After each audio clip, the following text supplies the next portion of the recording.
Chromosomes होते हैं parent cell में और डॉटर सेल में, दोनों ही बराबर होते हैं, इक्वल होते हैं, कोई डिफरेंस नहीं होता है। बट यहाँ पे क्या है, जब जेनेटिक मटेरियल जो है वो गैमीट के फॉर्मेशन के समय पर भी रेप्लिकेशन होता है।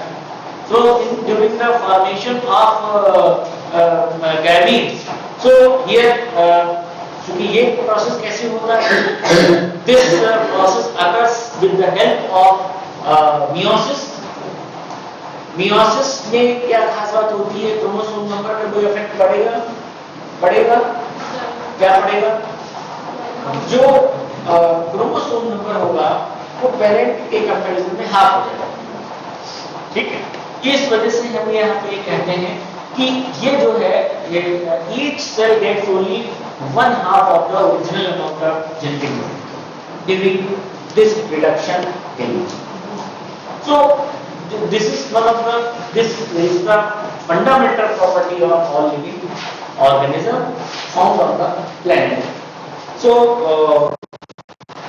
replication, second storage of the information। आखिर ये डीएनए में जो इंफॉर्मेशन है वो कहाँ रहती है, इसमें रहती है जी, डीएनए। इसको समझेंगे, ठीक है। मैंने बताया 4 क्रूशियल प्रॉपर्टीज हैं, और इन 4 क्रूशियल प्रॉपर्टीज में जो सेकंड हम डिस्कस कर रहे हैं वो है storage of information. Storage of information क्या है, repository of genetic information. Repository of genetic information means कि ये जो है क्या है, कि ऐसी इंफॉर्मेशन है कि सब कुछ एवरीथिंग ऑफ द फिनोटाइप, तो सब कुछ कहाँ पे हिडन है, कहाँ पे एक तरह से स्टोर है, कहाँ पे डीएनए में वो सारी इंफॉर्मेशन, तो वो क्या है, स्टोर किस फॉर्म में स्टोर है। क्योंकि देखिए 3 कंपोनेंट होते हैं डीएनए। नंबर 1 कौन सा, एक तो हो गया, कौन सा हो गया, पहला कौन सा होता है बताइए, डीएनए के 3 कंपोनेंट में पहला कंपोनेंट कौन सा होता है, शुगर। और शुगर कौन सी होती है, डीऑक्सीराइबोज शुगर होती है। दूसरी क्या होता है, दूसरा कंपोनेंट क्या होता है, नाइट्रोजनस बेस, वो 4 होते हैं। उसके बाद में जो थर्ड होता है वो होता है फास्फोरिक एसिड। यही तो होते 3 होते हैं। तो डीऑक्सीराइबोज शुगर में कोई भी जो है वो तो सेम ही होता मॉलिक्यूल, है ना। फास्फोरिक एसिड में यहां पर भी नहीं होता, वो एक ही जैसा होता है। लेकिन वेरिएबिलिटी किसमें होती है, नाइट्रोजनस बेसिस। नाइट्रोजनस बेसिस जो है वो कंपोनेंट होते हैं डीएनए के, जहां पर इंफॉर्मेशन, जो जेनेटिक इंफॉर्मेशन है वो वहां पे छिपी रहती है। और ये जो इंफॉर्मेशन है वो आपको बता दें कि यूकैरियोट्स में लगभग जो है वो हमारी इंफॉर्मेशन करीब 98 to 99% सेम है। बहुत ही कम इंफॉर्मेशन जो है वो डिफर करती है, क्योंकि ये एवोल्यूशन से हम जान सकते हैं कि हम लोग लिंक हैं एक दूसरे से। ऐसा नहीं है कि मैमल का जो है रिलेशन एप्स नहीं है, एप्स का रिलेशन रेप्टाइल से नहीं है, रेप्टाइल का रिलेशन एम्फीबिया से नहीं है। सभी ग्रुप्स के जो एनिमल्स हैं उनका आपस में एक रिलेशनशिप है। इसी वजह से वो एक हायरार्की मेंटेन की गई है, और उस हायरार्की में जो मोस्ट एडवांस या मोस्ट इंटेलिजेंट एनिमल हैं वो सबसे टॉप पे रखे गए हैं। और जैसे जिनकी कॉम्प्लेक्सिटी कम है, जो सिंपल है, वो नीचे रखे गए हैं। जैसे कॉम्प्लेक्सिटी बढ़ी वैसे वो जो है उस हायरार्की में हमें उसको रखा, ठीक है। तो ये क्यों है ऐसा, ये डायवर्सिटी क्यों है, because of the nitrogenous bases. जो नाइट्रोजनस बेसिस हैं उनका कॉम्बिनेशन डिफर कर रहा है।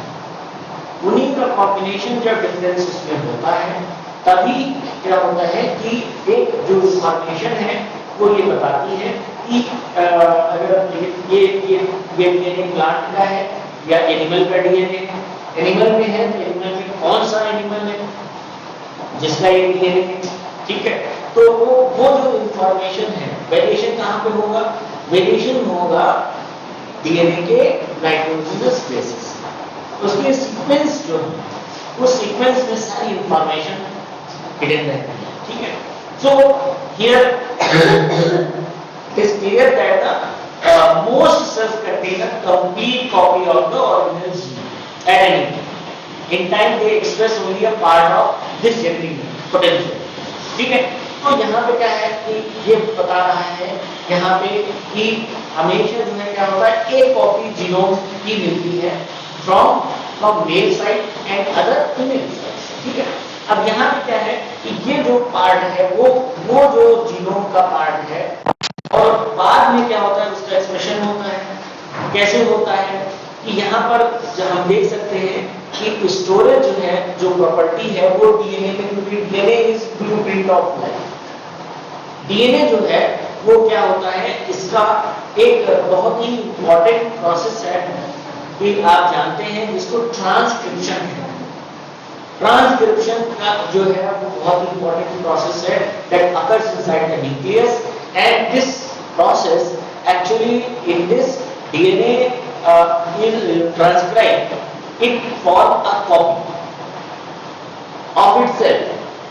खुद में ही मिलेगा, न्यूक्लियस में है लेकिन न्यूक्लियस से बाहर नहीं आता है डीएनए, और ये क्या होता है, एक कॉपी बनाता है, और वो कॉपी क्या है, वो कॉपी होती है मैसेंजर आरएनए, ठीक है।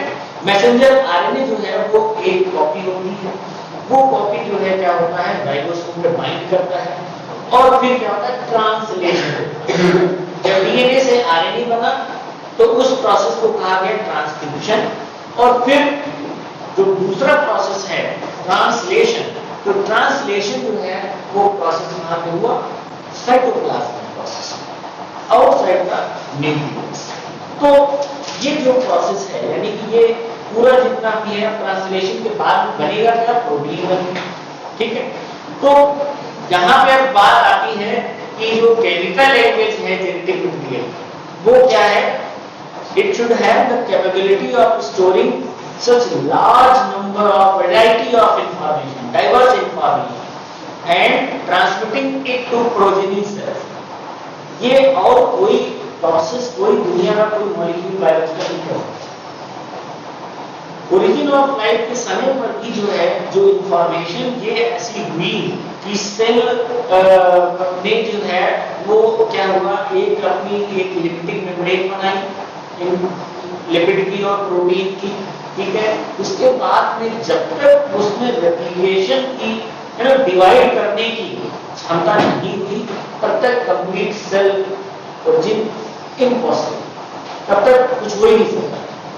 प्रोकैरियोट उसके लिए साइनोबैक्टीरिया नहीं हो, जब तक मल्टीप्लिकेशन की क्षमता नहीं, क्योंकि तभी इंफॉर्मेशन को ट्रांसफर भी होगा इसको प्रोजेनी सेल्स को, और ये इंफॉर्मेशन मेंटेन करेगी। ऐसा नहीं है कि कुछ जनरेशन के बाद ये इंफॉर्मेशन खत्म हो, ऐसा होगा ही, क्योंकि डीएनए इस चीज को जो है वो क्या होता है कि उसी पर सारी इंफॉर्मेशन हिडन रहती है, और ये इसीलिए माना जाता है कि this information is very unique, and this information can be transferred from one generation to another generation in the progeny cells, in all of cells, ठीक है।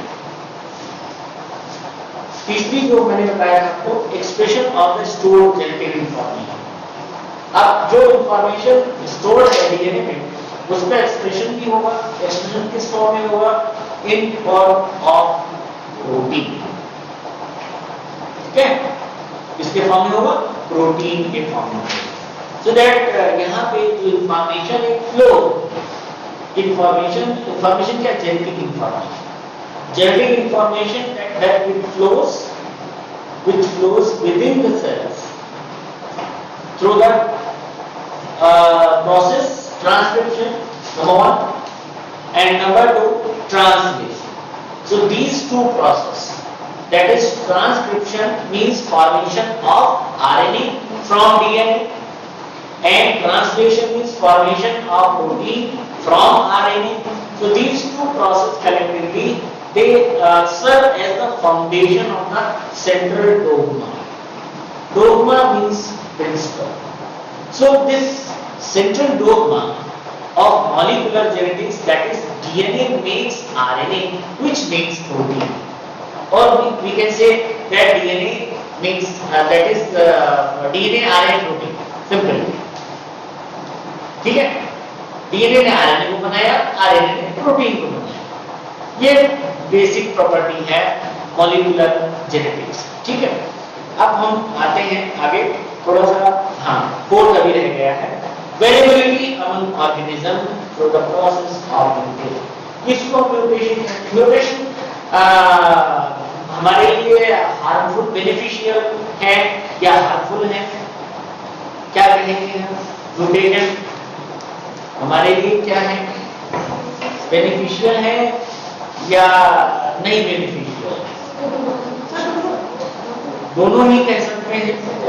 और इस वजह से कि जब बहुत बड़ा म्यूटेशन हो जाता है तो वो हमारे लिए बहुत ही हार्मफुल होता है। ठीक है, लेकिन अगर बहुत ही यानी जैसे कि किसी जीन के पर्टिकुलर लोकस पे हुआ म्यूटेशन, वो हमारे लिए बेनिफिट वाला होता है, यानी कि पॉइंट म्यूटेशन हो गया, पॉइंट म्यूटेशन हो गया या जीन म्यूटेशन हो गया। लेकिन अगर म्यूटेशन ऐसा हो गया कि जिसको हम कहेंगे क्रोमोसोमल एब्रेशन हो गया, वो देखिए बहुत ही वो घातक है, लीक है, उसमें बहुत ही होती है। कभी कभी क्रोमोसोम का कोई पार्ट डिलीट हो गया, कभी क्या होता है कि कोई जीन मिसिंग हो गई या इंसर्ट हो गई, एडिशन हो गया या डिलीशन हो गया। तो ये है यहाँ पर जो है, सो दैट म्यूटेशन के बारे में बताया गया, if a mutation that is change, sudden change in the chemical composition of DNA. So this alteration जो हुआ, it is reflected during transcription and translation affecting the specific protein. देखिए DNA में कोई भी चेंज होता है, अगर एक नाइट्रोजनस बेस पे, तो वो समझिए कि वहां तक ही नहीं रहता। ये नहीं कि DNA में चेंज हो गया तो वो केवल वहां तक ही रेस्ट्रिक्टेड है, आगे नहीं फॉरवर्ड होगा। ये इंफॉर्मेशन जब फ्लो होगी आगे, तो वो इंफॉर्मेशन डीएनए से जब आरएनए बनेगा, तो आरएनए से जब फाइनली प्रोटीन बनेगी, वो भी क्या होगी, डिफेक्टिव प्रोटीन। और वो डिफेक्टिव प्रोटीन हमेशा जो है क्या होगा, फंक्शन को प्रभावित करेगा। ठीक है, जैसे कि एक बहुत ही अच्छा एग्जांपल है यहाँ पे, एक डिसऑर्डर है जिसको हम कहते हैं sickle cell anaemia. Sickle cell anaemia में क्या होता है कि इसके एक एग्जांपल है एक म्यूटेशन का, और ऐसा म्यूटेशन है जो कि एक कोडान के एक नाइट्रोजनस बेस पे होता है। और यहाँ पे क्या होता है कि इस नाइट्रोजन मतलब ये म्यूटेशन होने से क्या होता है, वहां पे हीमोग्लोबिन की बीटा चेन में ये होता है। और इसके होने से क्या होता है कि जो आरबीसी का शेप है, आरबीसी का शेप कैसा है, बाइकॉन्केव की वो की बदले कैसा शेप हो जाता है, सिकल शेप। अब उस शेप से क्या नुकसान है, क्या नुकसान है? सबसे बड़ा नुकसान ये है कि हीमोग्लोबिन की जो प्रॉपर्टी है ऑक्सीजन को कैरी करने की, वो बहुत ही कम हो जाती है, वो कैरी नहीं कर पाएगा। ऑक्सीजन जब कैरी नहीं कर पाएगा तो क्या होगा, ये ऑक्सीजन नहीं, तो इसका मतलब क्या है, एफिशिएंसी उसकी घट जाएगी इंडिविजुअल। तो आप सोच सकते हैं प्रॉब्लम कहाँ के लिए, कहाँ पर हो रही है, डीएनए में कहीं ना कहीं। डीएनए ने एक डिफेक्टिव आरएनए प्रोड्यूस किया, आरएनए ने एक डिफेक्टिव प्रोटीन प्रोड्यूस किया, और जिसकी वजह से जो है क्या हुआ, बहुत बड़ा चेंज हुआ कि आरबीसी ने अपना शेप ही चेंज कर वैसे। तो ये जो इंफॉर्मेशन है, ये जो यहाँ पे इंफॉर्मेशन को बहुत ही इंपॉर्टेंट है, म्यूटेशन है। लेकिन म्यूटेशन अगर ऐसा है कि तो वेरिएशन प्रोड्यूस करने के लिए होगा तो वो सही है, ठीक है। लेकिन इनकेस अगर ऐसी चीज उससे प्रभावित हो रही है, अफेक्टेड हो रही है, जैसे फंक्शनली प्रोटीन ही जो है वो डिफेक्टिव हो रही है, तो हम ये कह सकते हैं कि ये जो है आगे चल जो इंडिविजुअल सर्वाइव करने के लिए सुटेबल नहीं होगा, वो एलिमिनेट हो जाएगा। और इसलिए अगर देखिए यही चीज जो थर्ड लाइन में है, if a mutation is present in a gamete then it may be passed to future generations and within time become distributed in the population। यानी कि अगर गैमीट्स में कोई भी इंफॉर्मेशन के चेंज होता है तो वो वहीं तक ही नहीं रहेगा, वो जनरेशन आफ्टर जनरेशन पूरे पॉपुलेशन में ये जो है वो म्यूटेशन वो स्प्रेड हो जाएगा। डीएनए जो है वो as you know that the genetic material and this molecule actually ये जेनेटिक मटेरियल है।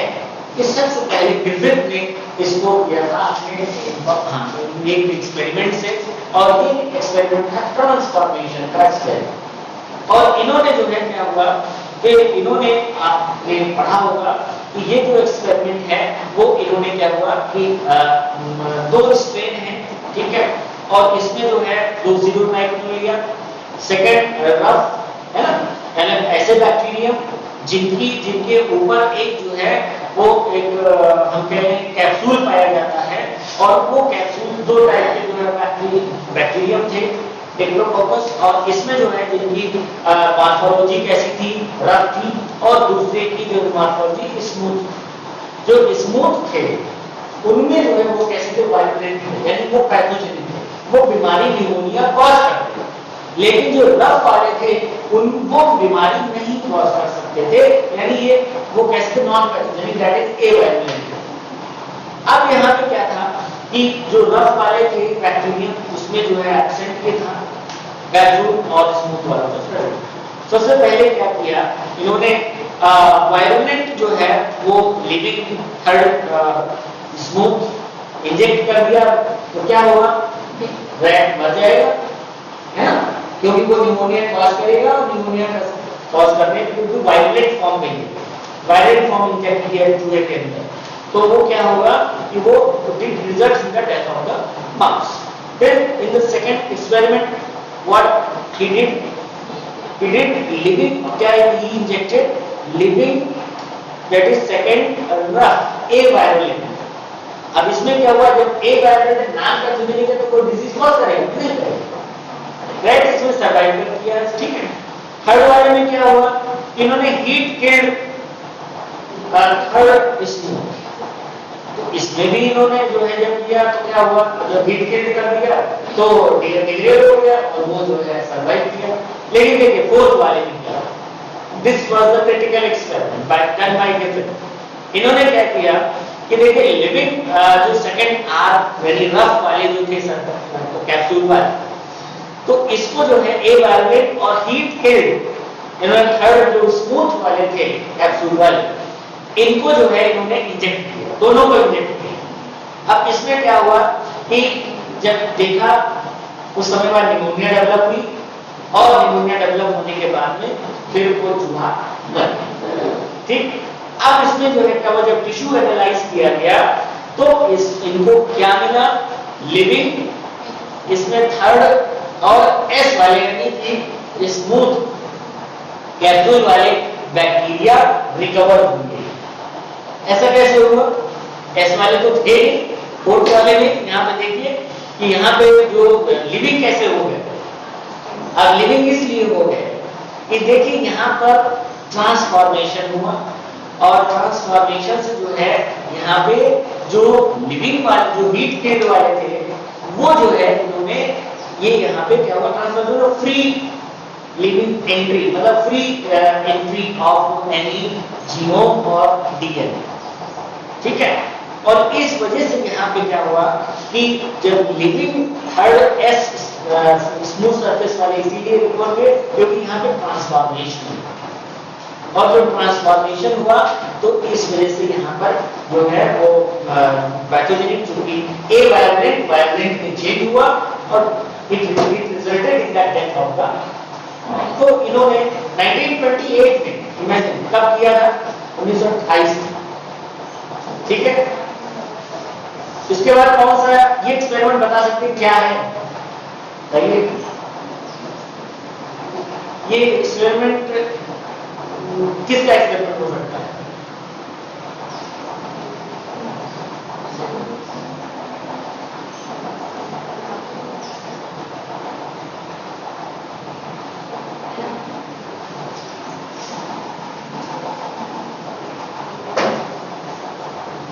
ये एक्सपेरिमेंट ग्रिफिथ के एक्सपेरिमेंट के बाद हुआ और यही एक्सपेरिमेंट एक ऐसा लैंडमार्क था डीएनए की जो क्रोनोलॉजिकल डिस्कवरी थी कि ये एक्सपेरिमेंट ने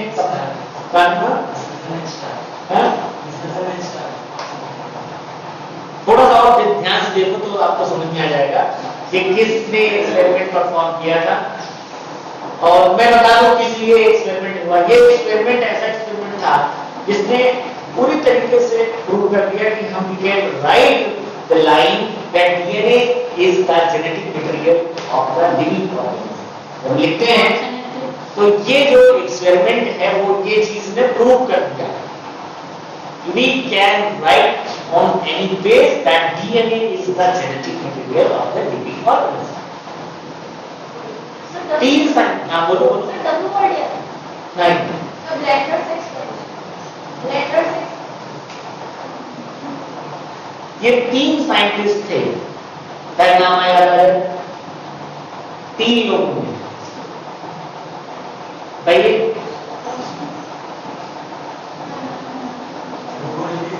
नहीं, बहुत पहले वो चले जा चुके थे ऊपर। और ऑप्शन दीजिए।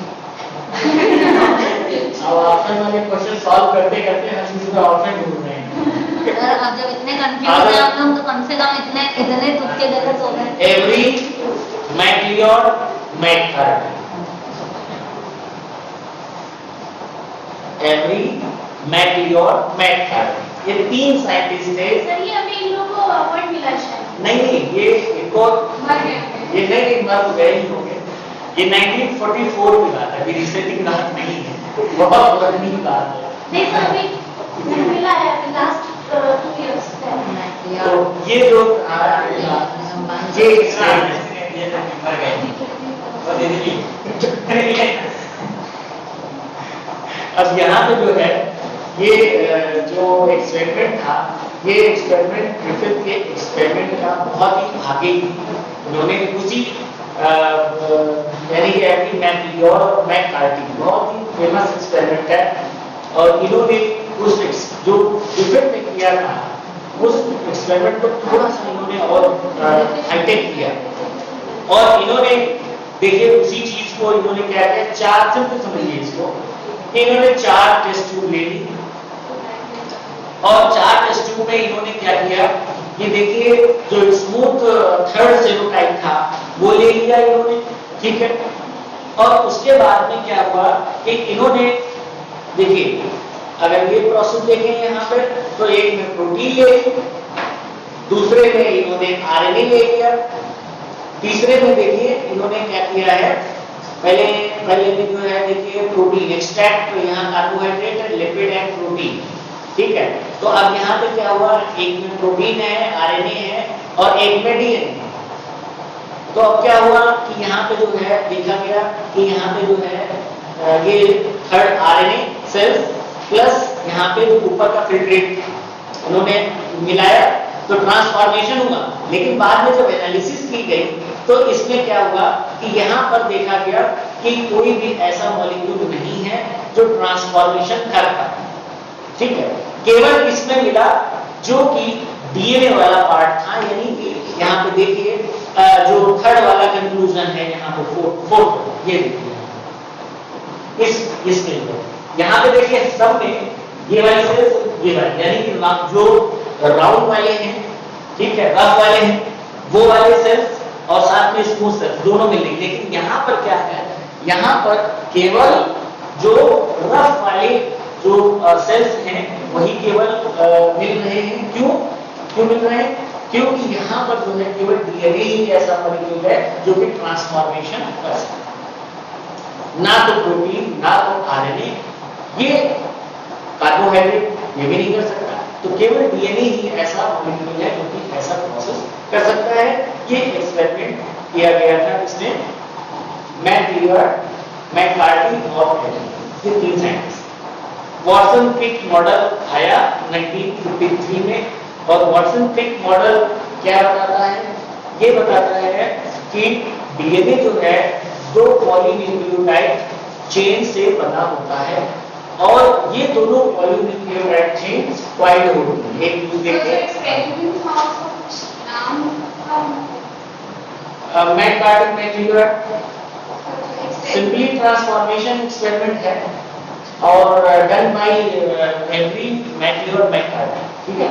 तो ये इन्होंने एक्सपेरिमेंट किया था कि डीएनए जेनेटिक मटेरियल है या नहीं है, वो चीज क्लियर नहीं हो पाई ग्रिफिथ के। तो सोचिए 28 में उन्होंने किया, 44 में इतना समय के बाद में ये क्लियर कट लिख पाए कि ऐसा कुछ होता है। हम टीआरएनए की जो क्लोज लीफ मॉडल है, इमेजिन कितना उसकी स्ट्रक्चर बनाने में या उसकी स्ट्रक्चर ड्रॉ करने में कितना समय लगे, कितना समय लगा होगा, बता सकते हैं? जो क्लोज लीफ मॉडल हम बनाते हैं तो वो कितना समय लिया होगा उस चीज को ड्रॉ करने में? 10 ईयर। मतलब सोचिए उस मॉलिक्यूल की स्ट्रक्चर को कैसा होता है, उसको ठीक ढंग से फॉर्मुलेट करने में 10 ईयर सोचिए। एक और ये देखिए कि 1928 में उन्होंने बताया, उस एक्सपेरिमेंट पे ना हजारों एक्सपेरिमेंट हो गए होंगे, तब जाकर के इन्होंने कंफर्म किया कि ये ऐसा हम कह सकते हैं ये जेनेटिक मटेरियल है। तो वही चीज हम यहाँ पे कह रहे हैं। क्रिक ने स्ट्रक्चर फाइनली दिया, क्रिक और वॉटसन, क्रिक और विल्किंस, इन लोग ने जिन्होंने इसको ये मॉडल दिया वॉटसन क्रिक मॉडल, और इन्होंने बताया कि जो polynucleotide chain they will form right ended helix, double helix, double helix. कोई एक बता सकता है, चौथा भी नाम इसके साथ जुड़ा हुआ है, बहुत नहीं नाम बता, वॉटसन क्रिक एंड विल्किंस। कोई बता सकता है आप में से कि कोई एक चौथा नाम भी है? और कोई बताए? रोज़ालिंड फ्रैंकलिन, आर. फ्रैंकलिन। ये विल्किंस की लैब में ही एक लेडी काम करती है। यस, इनको कैंसर हो गया। इन्होंने सबसे पहले डीएनए का इनको प्योर मटेरियल मिला, और इन्होंने एक टेक्निक है जिसको कहते हैं एक्सरे क्रिस्टलोग्राफी। इस टेक्निक से इन्होंने डीएनए का एक पिक्चर लिया, और उस डीएनए के पिक्चर को इन्होंने जब एनालाइज किया, उस पिक्चर को इन्होंने सबसे मेन वो पिक्चर थी कि ये डबल हेलिकल कोई स्ट्रक्चर हो सकता है, और उस पिक्चर का डिस्क्रिप्शन जो है उसकी विल्किंस की लैब में थी, तो उन्होंने वो पा गए, तब तक इनको कैंसर हो गया और ये डेथ। तो उन्होंने काम किया था और उन्होंने ये पिक्चर ली थी। उस पिक्चर के बेसिस पे विल्किंस ने वाटसन और क्रिक को दिखाया, और वाटसन क्रिक ने कहा कि अरे वाह ये तो बढ़िया, इससे क्लियर हो जा रहा है कि डबल हेलिकल स्ट्रक्चर है। तो इसी पे ही जो है एक्सपेरिमेंट जो वो भी स्ट्रक्चर प्रोटीन और ये सभी न्यूक्लिक एसिड पे स्टडी कर रहे थे, तो उन्होंने इस चीज को देखा कि ये बहुत ही बड़ा टूल है, और इस पिक्चर से कंक्लूजन निकाल सकते हैं कि डीएनए जो है वो डबल हेलिकल स्ट्रक्चर, ठीक है। दोनों जल्दी से बता दें कि ये दोनों चेन जो है कैसे होती है, एंटी पैरेलल होती है। आप जानते हैं कि हम इसको डिनोट करते हैं 5' दूसरा अपोजिट दिया होगा 3', और यहाँ पे जो है क्या ओरिएंटेशन जो है अपोजिट डायरेक्शन में होता है। Basis of both chains flat structures like perpendicular to the axis, जो एक्सिस है, and they are stacked one on one another, ऊपर नीचे होते हैं, स्टेकिंग इसमें होती है। और दो जो है यहाँ पे उसके बीच में कितना डिफरेंस होता है, कितना दूरी होती है, 3.4 एंगस्ट्रॉम। या नैनोमीटर में करें तो 0.34 नैनोमीटर दोनों दूर डिफरेंस होता है, दूरी होती है।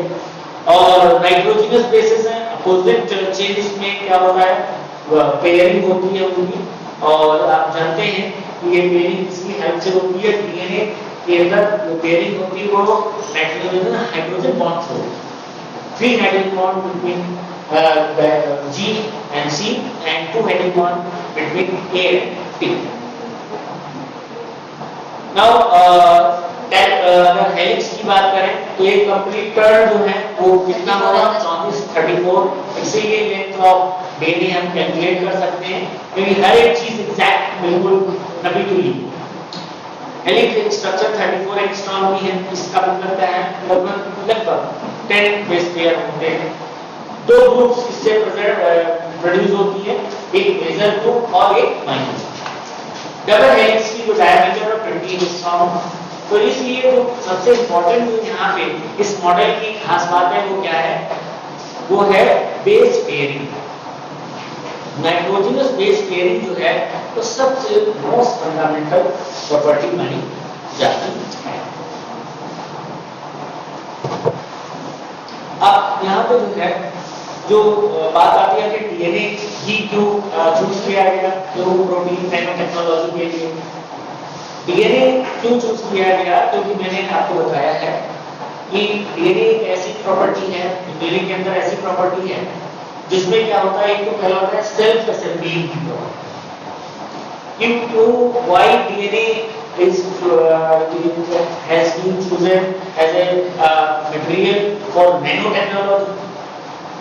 ये प्रोटीन को हम उसको सेलेक्ट कर सकते थे और भी मॉलिक्यूल सेलेक्ट करते, लेकिन इस नैनो टेक्नोलॉजी के लिए हमने डीएनए को चूज किया क्योंकि डीएनए में जो है क्या है कि इसमें जो है वो खास बात है कि कुछ प्रॉपर्टीज जो है बहुत इंपॉर्टेंट है, जैसे कि यहाँ पर सेल्फ असेंबलिंग की प्रॉपर्टी। इसके बाद में क्या है कि ये जो मॉलिक्यूल है जो नैनो स्केल पे होता है, नैनो स्केल पे होता है, इसलिए हम इसको यूज कर सकते हैं बहुत इंपॉर्टेंट जो है तरीके से। और इस टेक्निक के में हम देखिए बहुत सी चीजों को बायोलॉजिकल एप्लीकेशन जो है इस नैनो टेक्नोलॉजी का में क्या है, मेडिसिन और फार्माकोलॉजी।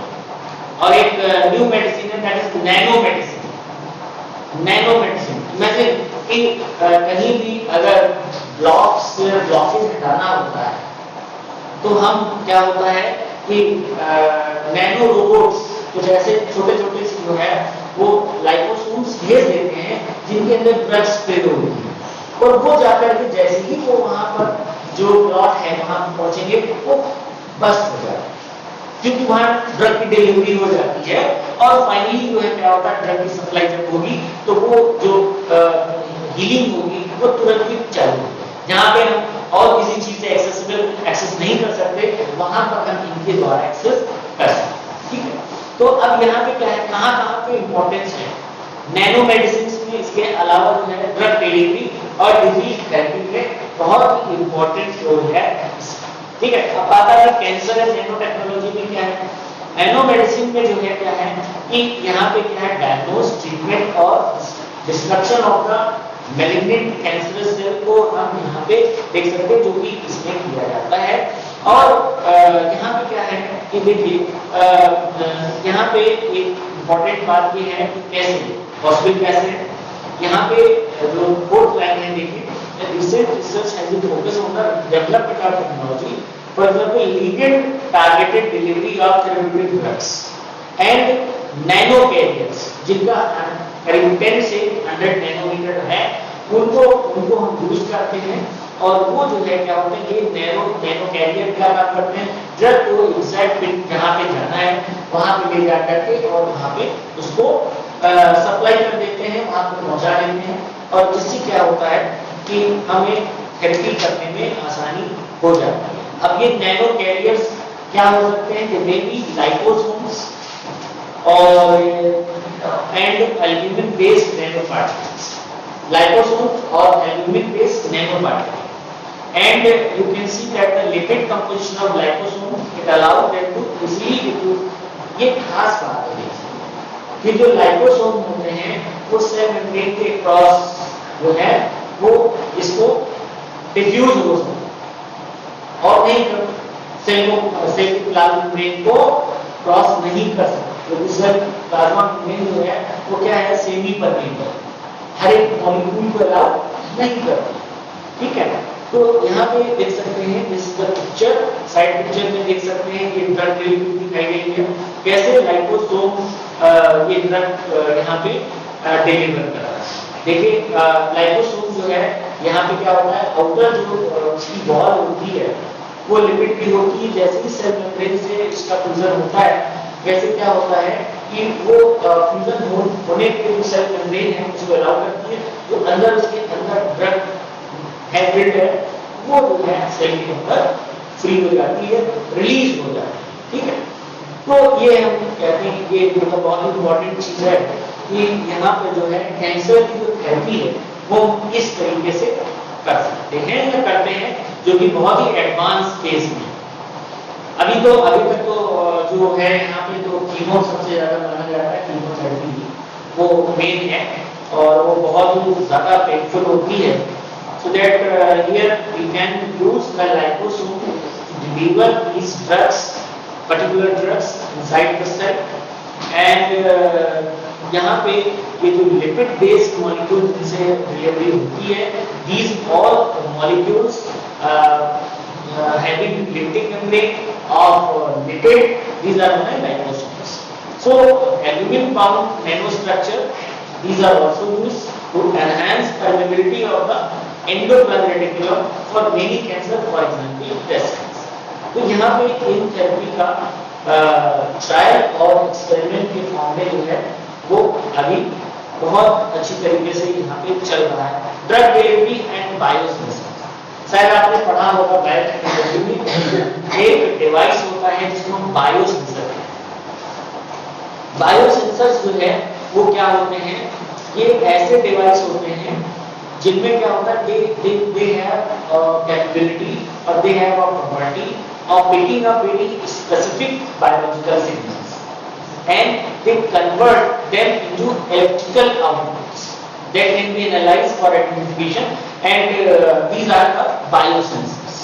ये एक डिवाइसेस होते हैं जो कि पर्टिकुलर टाइप के सिग्नल्स को कन्वर्ट कर देते हैं इलेक्ट्रिकल आउटपुट से।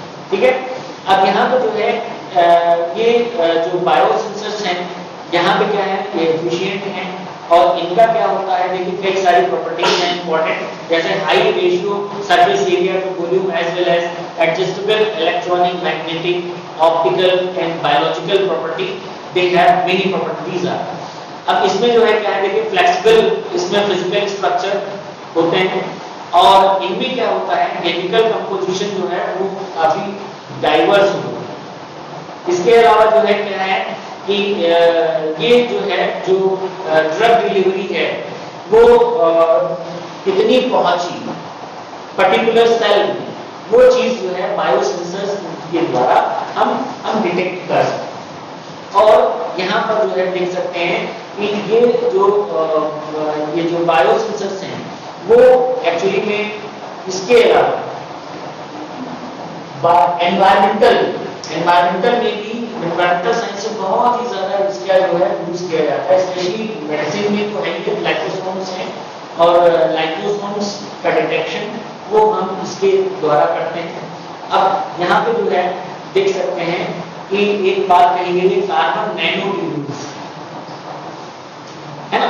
कार्बन नैनो ट्यूब्यूल्स क्या है, these are very important very powerful drugs delivery vehicles for cancer treatment, है ना। हर बात नैनो से यहाँ पे जुड़ी हुई है। कार्बन नैनो ट्यूब्यूल्स जो है वो इंपॉर्टेंट जो है व्हीकल है ड्रग डिलीवरी व्हीकल और इसलिए कैंसर ट्रीटमेंट। और स्ट्रक्चर इनकी कैसी होती है, ट्यूबुलर स्ट्रक्चर्स जो है वो allows both carrying and protection of the drugs from external influences. कहीं कोई एक्सटर्नल इन्फ्लुएंस या फैक्टर इनको कोई भी इफेक्ट नहीं कर पाता, क्योंकि इसमें जो है क्या होता है कि इनकी जो स्ट्रक्चर है जो ट्यूबुलर होती है, इसलिए ये सेफ ड्रग जो भी होती है उसमें वो बिल्कुल ही जो है सेफ। इसके अलावा जो है यहाँ पे देख सकते हैं थेरेप्यूटिक एप्लीकेशंस हैं, those involve nanomaterial combined with cytotoxic material, for example anti neoplastic और केमोथेरेपी एजेंट, है ना, ये सभी। फिर है ऑर्गेनाइज्ड डीएनए लैटिस। लैटिस समझते हैं ना, लैटिस का अगर हम कर लेते हैं नेटवर्क, है ना, एक नेटवर्क है और वो नेटवर्क जो है वो एक्चुअली में डिजाइन किया जाता है। बहुत से ऐसे मॉलिक्यूल होते हैं जिनकी क्या फंक्शनिंग है, उस फंक्शनिंग को डिटेक्ट करने के लिए ऐसा जो है वो बहुत सारे जो है ये डिजाइन किए जाते हैं। नैनो अब यहाँ पे क्या है, डेंड्राइमर्स हैं और एंजाइम कैस्केड्स हैं। तो यहाँ पे न्यूक्लिक एसिड या डीएनए नैनो टेक्नोलॉजी, इसमें बहुत सारे एप्लीकेशंस हैं, मेडिकल डायग्नोसिस और ड्रग थेरेपी। जैसे इसमें क्या होता है, यहाँ पे टर्म आया है, कुछ सिंथेटिक पॉलीमर्स होते हैं जैसे डेंड्रीवॉर्म्स होते हैं। ये डेंड्रीवॉर्म्स कैसे बने होते हैं, ये बने होते हैं मैग्नेटिक नैनोवॉर्म से, और ये यूज किसलिए किए जाते हैं, एक बहुत ही स्मॉल इंटरफियरिंग आरएनए के लिए, उसको ट्रांसफर करने के लिए। इंट्रासेलुलर अगर सेल के अंदर डिलीवर करना है इसको, तो हम ये siRNA का यूज करते हैं। siRNA means small interfering RNA. ये जो siRNA है, ये कैरियर जो है वो क्या होता है कि कैसे असेंबल किए जाते हैं, कैसे असेंबल होते हैं, magnetic as well as fluorescent nano particles. और यहाँ पर जो है क्या होता है कि जो siRNA है, यहाँ पर जो है देखिए बहुत ही इंपॉर्टेंट इसलिए है कि मैमेलियन जीन पे जब एक्सपेरिमेंट होता है तो इनकी साइलेंसिंग और एक्टिवेशन दोनों के लिए ही जो है siRNA ये जिम्मेदार होते हैं, और इनको जो है ट्रांसफर करने में इन्हीं डेंड्रीवॉर्म्स का यूज किया जाता है। ठीक है, देन यहाँ पे इसके अलावा ड्रग डिलीवरी के बाद में लेकिन और कुछ हैं, जैसे कि प्योर कंप्यूटेशन थ्रू डीएनए। यहाँ पे डीएनए ऐसे applied for the development of pure computation method, और इसमें क्या है, it involves manipulation of mixture of DNA on a substrate. DNA physical applications है, नैनो इलेक्ट्रॉनिक्स है, जो nano electronics refers to the use of nano technology for the use and development of electrical component and circuits. So यहाँ पे जो है ये जो devices हैं ये बनाते हैं मॉलिक्यूलर इलेक्ट्रॉनिक्स, जैसे कि डीएनए वायर्स है, ट्रांजिस्टर्स है, कैपेसिटर्स हैं, और बहुत से और भी डिवाइसेस हैं जो कि नैनो टेक्नोलॉजी में यूज किए जाते हैं। तो आप समझ सकते हैं कि जो मेडिसिन है जिसको नैनो मेडिसिन कहते हैं, नैनो मेडिसिन की फील्ड में डीएनए नैनो टेक्नोलॉजी का बहुत इंपॉर्टेंट रोल है। जैसे कि वैक्सीन्स में शायद पढ़ा होगा, कुछ ऐसी वैक्सीन जो जिनमें डीएनए वैक्सीन है ना, डीएनए वैक्सीन मतलब कितना एडवांस जो है वो ये एक फॉर्मेट है वैक्सीन्स का कि एडवर्ड जेनर से, और अब जो है वो क्या होता है कि हम इतनी एडवांस जो है वैक्सीन प्रोड्यूस कर सकते हैं कि आप समझ सकते हैं कि डीएनए ना होगी, ना तो उसके अंदर जो है क्या है कि ना तो कोई जेनेटिक मटेरियल, ना कुछ, केवल वो पार्ट है जो कि एंटीजन, केवल वो पार्ट है जो केवल एंटीजन है, और उसी पार्ट को हम ले करके इंजेक्ट कराते हैं। उसमें कहीं कोई साइड इफेक्ट नहीं और ना तो कहीं कोई रिएक्शन है, और इससे क्या होता है, हम पूरा इम्यून हो जाते हैं।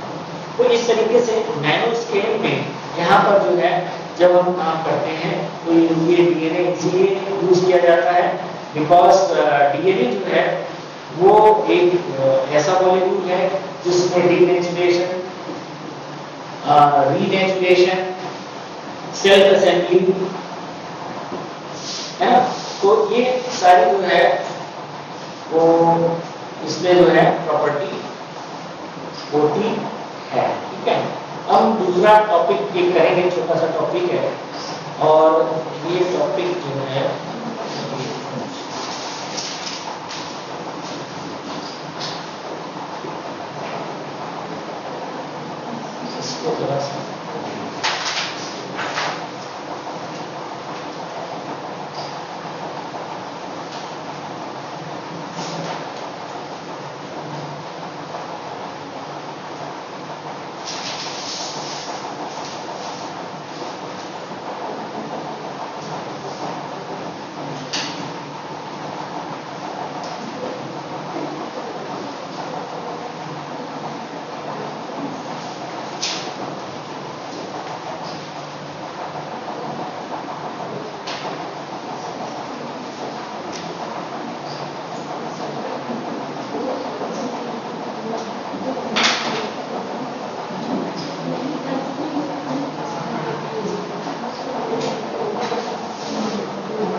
टॉपिक है, सेकंड टॉपिक है जीनियोलॉजिकल ट्रेसिंग।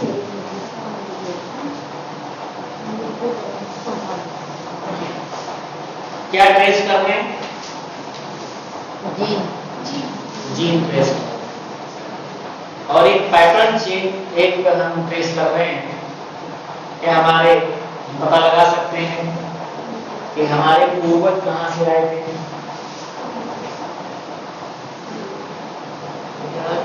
और ऐसा नहीं है एक जनरेशन, हम करीब 1000 जनरेशन पहले कहां थे पता लगा सकते हैं।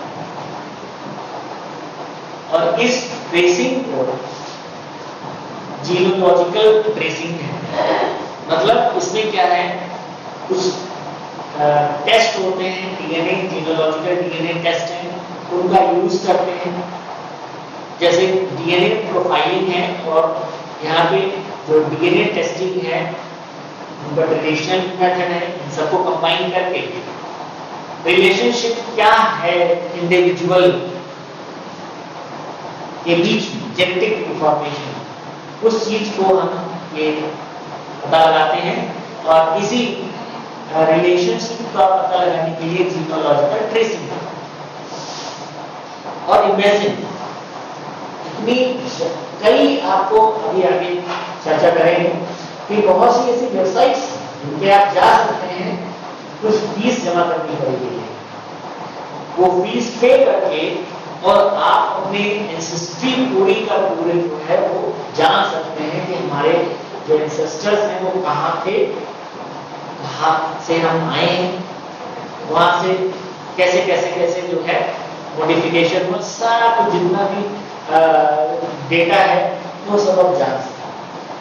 क्या कनेक्शन है, जैसे कि कुछ लोग ऐसा होता है कि जैसे बाहर रहते हैं और उनका जैसे आपने साउथ कोरिया में सुना होगा, साउथ कोरिया का कुछ ना कुछ रिलेशन जो है वो हमारे इंडिया से है ना। अब वो कितने काफी उन्होंने ट्रेसिंग करवाई तो पता चला जो साउथ कोरिया का जो कनेक्शन है वो अयोध्या से है। वहाँ की कोई प्रिंसेस थी और वहां से उनको उनकी मैरिज हुई, जीनोलॉजिकल ट्रेसिंग से पता चला। तो ये टेक्निक है। और ये जो टेक्निक है तो सबसे पहले एक नाम जो पिक्चर दिख रही है आपको, ये चार्ल्स डार्विन है। और ये चार्ल्स डार्विन के लड़के थे, इन्हीं के सन थे। और इन्होंने जो है इस टेक्निक को, इन्होंने सबसे पहले इस चीज को कैलकुलेशन की, मॉडर्न करेक्ट नहीं, लेकिन उस समय इन्होंने जो है इसको जो है इन्होंने एस्टिमेट किया कि देखते हैं कि हमारे यहाँ पर चार्ल्स डार्विन का जो है पूरा का पूरा इन्होंने जो है देखिए पूरा किया। 1875 में he used surnames to estimate the frequency of first cousin marriages and calculated the expected incidence of marriage between people of the same surname, मतलब जिनका चार्ल्स वर्ड नाम, उसके बीच में इन्होंने क्या था कि एक तो क्या एक्सपेक्टेंसी हो सकती है मैरिजेस की, और ये जो है इन्होंने पूरा पूरा एक डेटा निकाला। उस समय इतना नहीं था कि जेनेटिक लेवल पे हो सकता, लेकिन उन्होंने पूरा एक एंसेस्ट्री का स्टार्टिंग किया। और आगे जो है इन्होंने क्या है, ये arrived at a figure of 1.5% for cousin marriage in the population of India.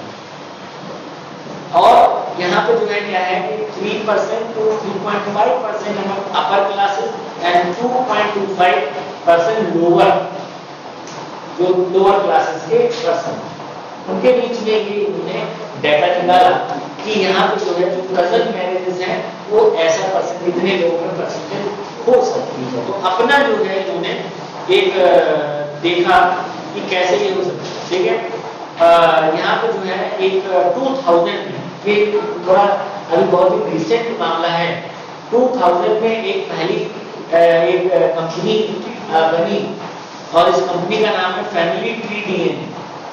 Family tree DNA जो है एक पहली कंपनी थी जिसने डायरेक्ट जो है वो क्या किया डायरेक्ट जो है वो कंज्यूमर जेनेटिक टेस्टिंग जीनोलॉजिकल रिसर्च में जो है उसने कहा कि XYZ कोई भी आए और अपना डीएनए टेस्ट करा करके और अपनी एंसेस्ट्री जो है जीनोलॉजिकल ट्रेसिंग करा सकता है, जिससे हम उसके एंसेस्ट्री पूरी की पूरी हम जो है वो निकाल सकते हैं और पता लगा सकते हैं। ठीक है, अब इसके बाद में क्या है कि ये जो है जो फैमिली ट्री डीएनए जो कंपनी थी, इसमें जो है कई चीजों को इसने यूज किया, जैसे कि टेस्ट कौन से वाई क्रोमोसोम एसटीआर टेस्ट है, फिर HBR1 माइटोकॉन्ड्रियल डीएनए टेस्ट है, ये सारे टेस्ट को इन्होंने यूज किया।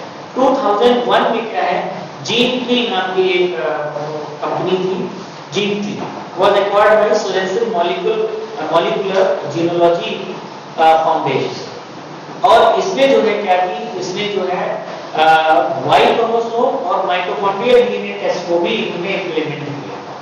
इसके बाद में जीन ट्री जो है ये जो कंपनी थी, तो ये जो है क्या था कि इसमें जो है मतलब सोरेंसन पैरेंटल जो कंपनी थी उसके साथ में इसने डीएनए टेस्ट जारी रखे और फिर ये एक्वायर की गई 2012 में, बहुत रिसेंट। और ancestry.com, कभी गूगल पे आप करिएगा ancestry.com से, तो इन दोनों का जो कंप्लीट वेंचर है, एक कंबाइंड वेंचर है, वो आपको जो है पता लगेगा कि वहां पे कैसे कैसे आप डीएनए टेस्ट का सैंपल जो है वो आप वहां पे उसकी सीक्वेंसिंग आप अपलोड कर सकते हैं, सेट इन पीसेस हैं, और फिर उसके बाद कुछ उसके चार्जेस हैं और वो करके आप जो है पता लगा सकते हैं। इसके बाद में क्या था कि 2007 में 23andMe was the first company to offer saliva based direct to consumer testing। पहले वाले ये सब तो ब्लड को लेकर के करते थे, लेकिन इसमें saliva based direct consumer testing इसने किया, and this was the first company to use first of all to use autosomal DNA for ancestry testing। अभी तक ये था कि आपने देखा माइटोकॉन्ड्रिया था, वाई क्रोमोसोम होता था, लेकिन इसने ऐसा किया कि ऑटोसोम जो थे उनको यूज किया अदर देन एक्स और वाई क्रोमोसोम। तो ऑटोसोम आप जानते हैं कि जिसमें सभी somatic information, not the sex related कि मेल या फीमेल है, वो इंफॉर्मेशन ऑटोसोम जो है वो 22 होते हैं। एंड यहाँ पे जो है जो फिर ये फैमिली ट्री डीएनए 2010 में ये जो है वो एंटर हुई इस मार्केट में, एंसेस्ट्री डीएनए आपको बताया 2012 में, और फिर 2018 में ऑटोसोमल टेस्टिंग जो है बहुत ज़्यादा प्रीडोमिनेंटली बहुत सी कंपनी ऑफर करने लगी कि सलाइवा के बेस पे ही जो है वो हम एंसेस्ट्री आपका पता लगा सकते हैं। तो इस तरीके से जो है एक और हाँ देखिए 2016 में जो है माई हेरिटेज के नाम से जो है ये टेस्टिंग सर्विस स्टार्ट हुई, और इसने क्या किया, it allowed the cheek swab, जैसे कोरोना की टेस्टिंग होती है ठीक उसमें चीक स्वैब से जो है वो सैंपल ले करके और टेस्टिंग इसने स्टार्ट की। इस तरह बहुत सारे जो है वो यहाँ पे आते रहते थे। एक डेटा दिया गया है इसमें by August 2019 about 30 million people had their DNA tested for genealogical, मतलब 30 मिलियन लोगों ने जो है वो डीएनए अपना ट्रेसिंग जो जीनोलॉजिकल ट्रेसिंग है उसको अप्लाई कर चुके थे अपने एंसेस्ट्री जानने के। तो ये खास बात ये है कि यहाँ पे जो है ऐसा नहीं है कि लोग नई चीजें हैं उनको जानने के लिए इच्छुक नहीं है। एक देखिए प्रोजेक्ट भी लॉन्च हुआ, और ये प्रोजेक्ट जो है 5 ईयर बिजनेस स्टडी के लिए लॉन्च किया गया 2005 में, और इसमें जो है कई लोगों का एक ज्वाइंट वेंचर था, और इसका किसका था, नेशनल ज्योग्राफिक सोसाइटी का, IBM, ये partnership university of Arizona and family tree. ये जो है क्या था, ये जो प्रोजेक्ट था वो अप्रैल 2010 में अनाउंस किया गया, and it had sold more than 3,50,000 of public participation testing. यहाँ पे जो है जो चीज यूज की है वो क्या था, STR मार्कर यूज की है। STR मार्कर क्या होते हैं, शॉर्ट रैंडम रिपीट्स होते हैं जो कि वाई क्रोमोसोम पे पाए जाते हैं। These are found in the genome of every organism and codominant. Codominant का मतलब the combination of two different repeat allele create a new allele having entirely different repeats. Containing allele तो STR जो है इसमें बहुत extremely heterozygous condition होती है जो short random repeats होते हैं और इसीलिए ये जो है इस जो प्रोजेक्ट है उस जैसे ह्यूमन जीनोम प्रोजेक्ट है वैसे इसमें भी जो है यहाँ पे लॉन्च किया गया और लोगों ने बहुत सारे लोगों ने बताया है करीब 3.5 लाख लोग इसमें जो है तो उन्हें इसमें अपना टेस्ट कराया। यूजेस क्या है देखिए यहाँ पे जो है जो माइटोकॉन्ड्रियल डीएनए टेस्टिंग है इसमें क्या है माइटोकॉन्ड्रिया से जो है जो माइटोकॉन्ड्रिया में डीएनए पाया जाता है क्योंकि माइटोकॉन्ड्रिया जो है जो डीएनए है वो केवल मैटरनल ओरिजिन का ही होता है पैटर्नल ओरिजिन का होता नहीं है ये पता है आपको। एंड यहाँ पे जो है ये डायरेक्ट जो मैटरनल लाइन है उसकी इंफॉर्मेशन निकाल सकता है कि मदर की मैटरनल साइड में कहाँ से एंसेस्ट्री आई है और कहाँ से उसकी लिंक हो सकती है एक फैमिली ट्री हम उसका कंक्लूजन निकालते हैं ठीक है। तो यहाँ पे जो है एक इसका यूज है डायरेक्ट मैटरनल लाइनेजेस हम कर सकते हैं। फिर क्या है डायरेक्ट पैटर्नल लाइनेजेस वाई क्रोमोसोम जो डीएनए है वाई डीएनए है इसमें हम इन्वॉल्व क्या होता है STR short random repeats involve होते हैं और एक सिंगल न्यूक्लियोटाइड पॉलीमॉर्फिज्म है टेस्टिंग होती है ये वाई क्रोमोसोम में ही होती है और ये जो होती है ये वाई क्रोमोसोम में भी होता है तो इसलिए ये केवल पैटर्नल लाइन को ही बेसिस पे हम जीनोलॉजिकल बेसिस कर सकते हैं ठीक है। तो इस तरीके से जो है यहाँ पे इसका कई सारे यूजेस हैं। हाँ एंसेस्ट्रल ओरिजिन का हम पता लगा सकते हैं इससे बायोजियोग्राफिकल ओरिजिन कहाँ हुई है ना और इसके अलावा जो है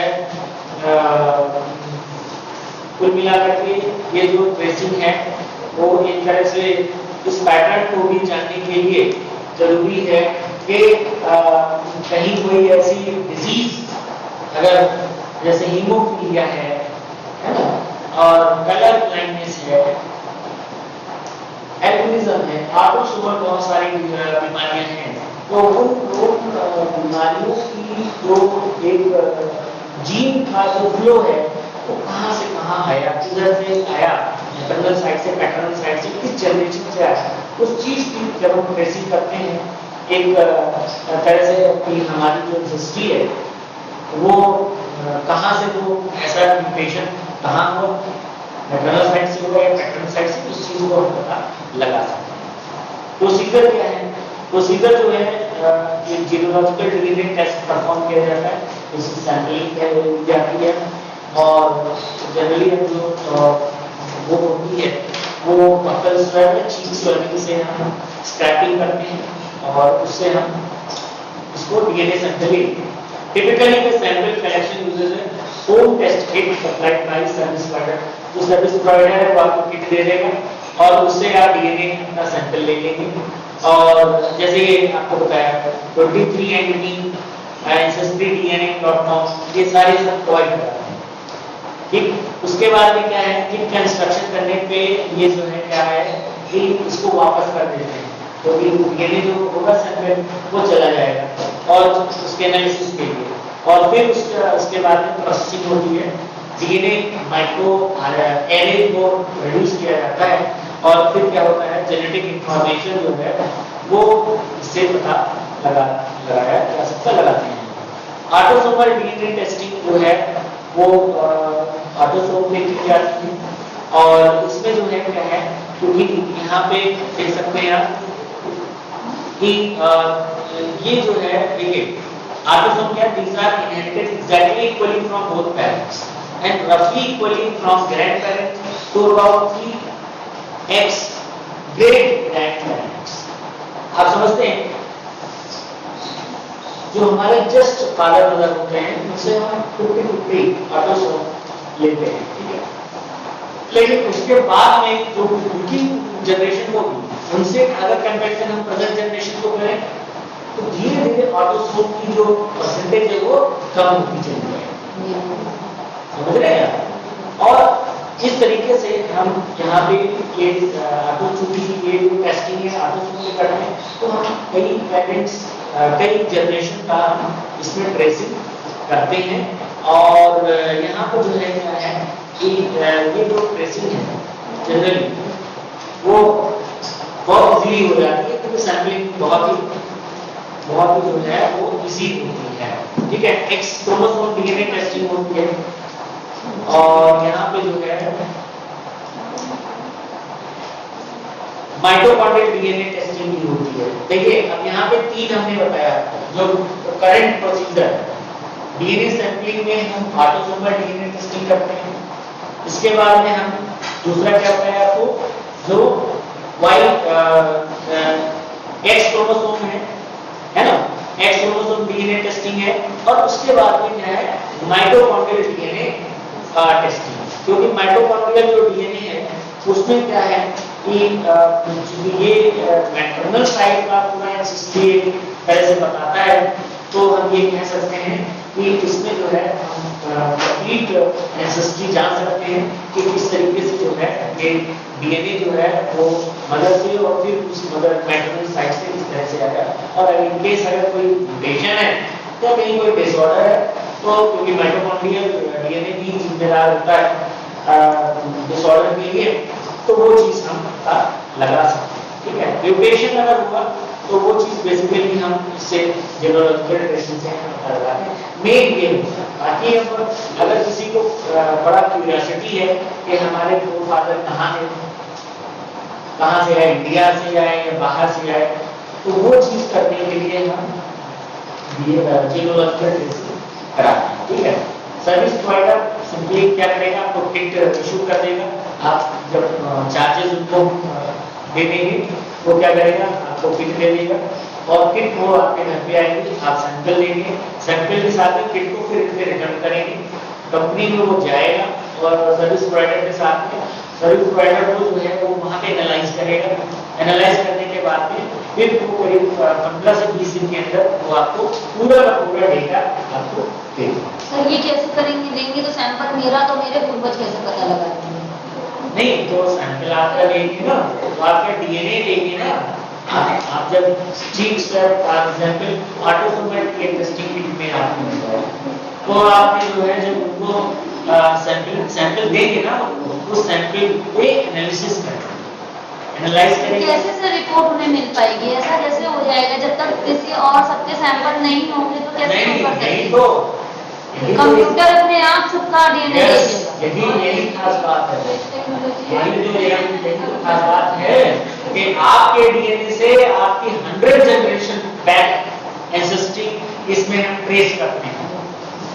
तो उसी का तो चार्ज है, उसी का फीस है, कंपनी लेती है। और कितने लेंगे वैसे सर? क्या चार्जेस होते हैं? वो मैंने आपको वेबसाइट बहुत सारी सर आपको ऐसे करवाना चाहिए था, बता रहे हैं। नहीं हम हाँ, यस और बिल्कुल बिल्कुल। अब उसी में जो है क्या होता है भाई, स्टोर डेटाबेस।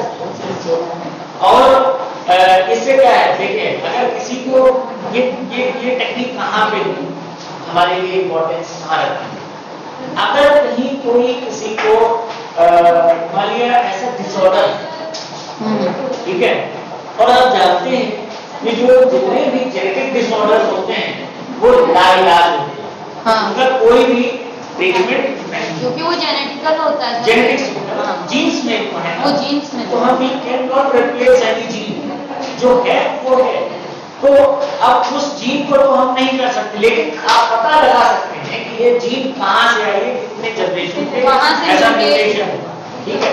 तो उस चीज को आप एंसेस्ट्री को इस ट्रेसिंग के माध्यम से पता लगा सकते हैं, ठीक है। तो इसके लिए सर्विस प्रोवाइडर बहुत से हैं, और वो आप जो है जानकारी के लिए आप कभी अपना देखिएगा, तो उसमें सब पूरा प्रोसीजर है, इस तरीके से क्या होता है। और अब नंबर आप देखें 30 मिलियन लोगों ने करा लिया है, तो वो इसीलिए क्यूरियोसिटी उनको हुई कि हम देखें कि हम यहाँ से माइग्रेट हुए थे, हमारे पूर्वज कहाँ थे, कैसे क्या है, तो वो सारा डेटा उनके पास है और आपको जो है वो यहाँ पे ठीक है।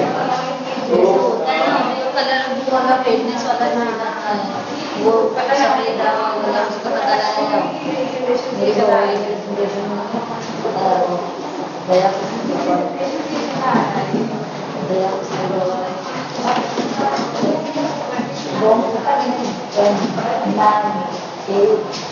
को दया क्लास हुई होगी, मुझे लगता है हम लोगों ने स्टार्ट कर दिया था 20 पे, नहीं हम लोगों ने स्टार्ट किया था 350 पे स्टार्ट हो गया।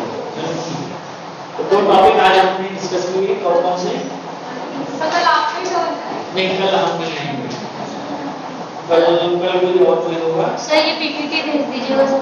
मैं भेज दूंगा पीडीएफ में या ऐसे करके। हाँ सर पीडीएफ में ही आप ऐसे तो इंफॉर्मेशन हमने वो भेजा था ना, तो हमने क्या कहा था, हमने जिसको जिसको करवाना दो टॉपिक, एक लेक्चर और है हमारा, शायद हम अगले मंडे क्लास में, ठीक है? क्योंकि अभी शायद कल का दिन तो कोई है